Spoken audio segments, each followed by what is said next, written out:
Jeffrey Epstein file পশ্চিমা elite রাজনীতিবিদ পুঁজিপতিদের মুখোশ উন্মোচন করে দিলেও বাংলাদেশেও কিন্তু এই জেফ্রি এপস্টিনের বাংলাদেশি ভার্সন রয়েছে। এগুলো হয়তো আমাদের সামনে এখনো উন্মোচিত হয়নি, কিন্তু বাংলাদেশের রাজনীতিবিদ, এলিট, আনবির সুবহানের মতো পুঁজিপতিরা তাদের কিছু কর্মকাণ্ডেই আমরা বিষয়টা আজ করতে পারি। এখন প্রশ্ন হচ্ছে, এই যে দুনিয়া জুড়ে প্রভাবশালী, ক্ষমতাসীন কিংবা পুঁজিপতিরা, তাদের বেশিরভাগই কেন পর্দার আড়ালে হিংস্র জানোয়ার সুলভ আচরণ করে? এটি বুঝতে হলে আমাদেরকে পশ্চিমা যে ভোগবাদী ধারণা এটি সম্পর্কে জানতে হবে। যে ভোগবাদী ধারণা, এই পশ্চিমা এলিটরাই কিন্তু পৃথিবী জুড়ে ফেরি করে। তারা বিভিন্ন মাল্টিন্যাশনাল কোম্পানির মাধ্যমে, বিভিন্ন কালচারিং এর মাধ্যমে, শিক্ষা প্রতিষ্ঠানের মাধ্যমে, সেলিব্রিটিদের মাধ্যমে তারা পুরো দুনিয়া জুড়ে এই ম্যাটারিয়ালিস্টিক ভোগবাদী ধারণা মানুষের মাথায় ঢুকিয়ে দিতে সক্ষম হয়েছে। এই ধারণা মূলত একজন মানুষকে অবচেতনভাবে একটি ইন্ডিভিজুয়ালিস্টিক প্লেজার ম্যাক্সিমাইজিং এন্টিটি হিসেবে গড়ে তোলে। এই ভোগবাদী সিস্টেমের কারণে আমরা আমাদের সমাজ থেকে, এলিটদের কাছ থেকে, নাটক সিনেমা থেকে, বিজ্ঞাপন থেকে, বিভিন্ন মাল্টিন্যাশনাল কোম্পানির কাছ থেকে আমরা মেসেজ পাই যে একজন মানুষের সফলতা হচ্ছে দুনিয়াতে সবচেয়ে বেশি এনজয় করতে পারা, তার প্রবৃত্তির সব চাহিদা পূরণ করতে পারা। যে যত বেশি তার প্রবৃত্তিকে স্যাটিসফাই করতে পারে, যে যত বেশি তার খায়েশকে পূরণ করতে পারে, সেই তত বেশি সফল।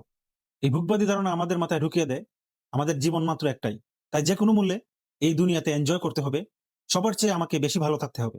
এজন্য আমি ভালো থাকার জন্য আমাকে নিজের স্বার্থের কথা চিন্তা করতে হবে। আমার চাহিদা পূরণের জন্য টাকা পয়সা ইনকাম করতে হবে, সেটি যে কোনো মূল্যে হোক, যে কোনো মাধ্যমে হোক। এর ফলে মানুষ প্রচন্ড আত্মকেন্দ্রিক, প্রচন্ড স্বার্থপর হয়ে যায়। সে নিজেকে আরো বেশি উপরে নিয়ে যেতে চায়, আরো বেশি ক্ষমতা অর্জন করতে চায়, আরো বেশি প্রভাব বিস্তার করতে চায়, আরো বেশি টাকা পয়সার মালিক হতে চায়। তখন সে আর একটা গাড়ি কিনে সন্তুষ্ট থাকতে পারে না, তখন সে আরো দামি গাড়ি কিনতে চায়, আরো দামি বাড়ি করতে চায়, যতটুকু সৌন্দর্য আছে এটাকে আরো বাড়াতে চায়, তার জৈবিক চাহিদা ভিন্নভাবে পূরণের চেষ্টা করে।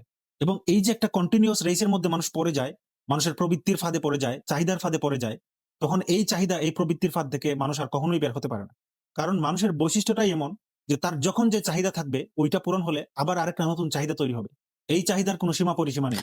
এবং এই চাহিদাগুলো যখন মানুষের মধ্যে একটার পর একটা পূরণ হয়ে যায়, তখন সে আর এই বিষয়গুলোতে সন্তুষ্ট থাকতে পারে না।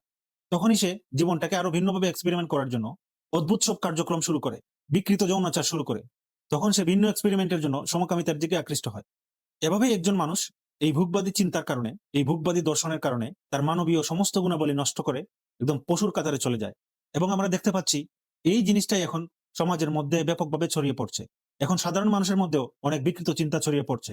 তারা সমকামিতাকেই স্বাভাবিক জিনিস মনে করছে, তারা ট্রান্সজেন্ডারকে স্বাভাবিক জিনিস মনে করছে। এপস্টিন ফাইল দেখার পর আমরা তাদের কর্মকাণ্ডকে শয়তানের কর্মকাণ্ডের সাথে তুলনা করছি। এটি হওয়ার কথা ছিল, কারণ যে চিন্তা, যে ব্যবস্থা, যে ধারণা আল্লাহর কাছ থেকে আসে না, সেটি ডেফিনেটলি শয়তানের কাছ থেকে আসে। এখানে আর কোনো মিডল পাথ নেই। তাই এই ভোগবাদী শয়তানি সিস্টেম থেকে বাঁচতে হলে অবশ্যই আমাদেরকে আল্লাহর সিস্টেমকে ধরতে হবে।